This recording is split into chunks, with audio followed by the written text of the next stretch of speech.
বিভাগের স্বাধীনতা অর্জন করে, যার প্রতিক্রিয়া 1975 সালের 7 নভেম্বর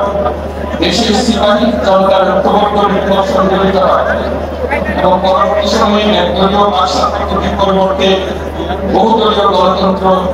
মত প্রকাশ ও বিচার বিভাগের স্বাধীনতা পুনঃপ্রবর্তনের পর শুরু হয়। এবং যেহেতু 80 দশকে সামরিক শাসনের বিরুদ্ধে দীর্ঘ 9 বছর ছাত্র জনতা সংগ্রাম সংগ্রামের মধ্য দিয়ে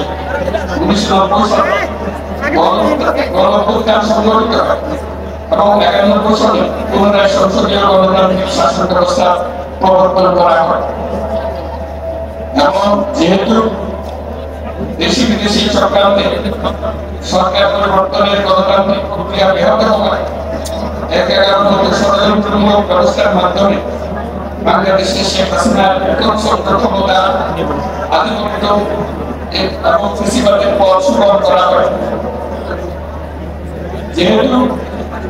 দীর্ঘ 16 বছরের ফ্যাসিবাদী গণতান্ত্রিক গণবিরোধী শাসন ব্যবস্থা কায়েমের লক্ষ্যে এবং একদলীয়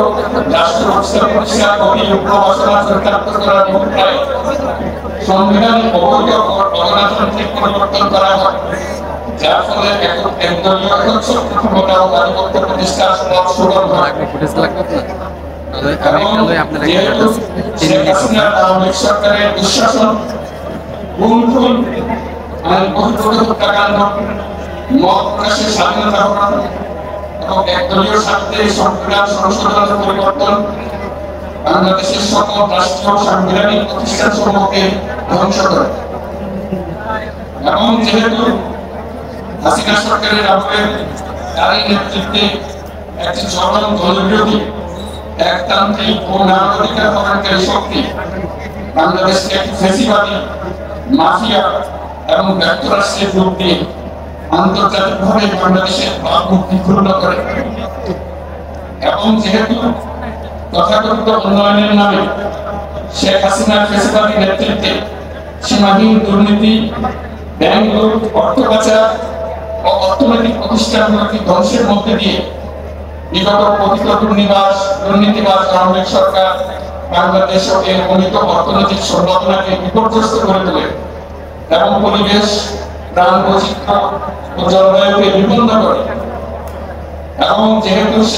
শেখ হাসিনা ফ্যাসিস্ট সরকারের বিরুদ্ধে রাজনৈতিক দল, ছাত্র শ্রমিক সংগঠন সহ সমাজের সর্বস্তরের জনগণ গত প্রায় 16 বছর যাবত নিরন্তর গণতান্ত্রিক সংগ্রাম করে জেল-জুলুম, হামলা মামলা, গুম-খুন ও বিচার বহির্ভূত হত্যাকাণ্ডের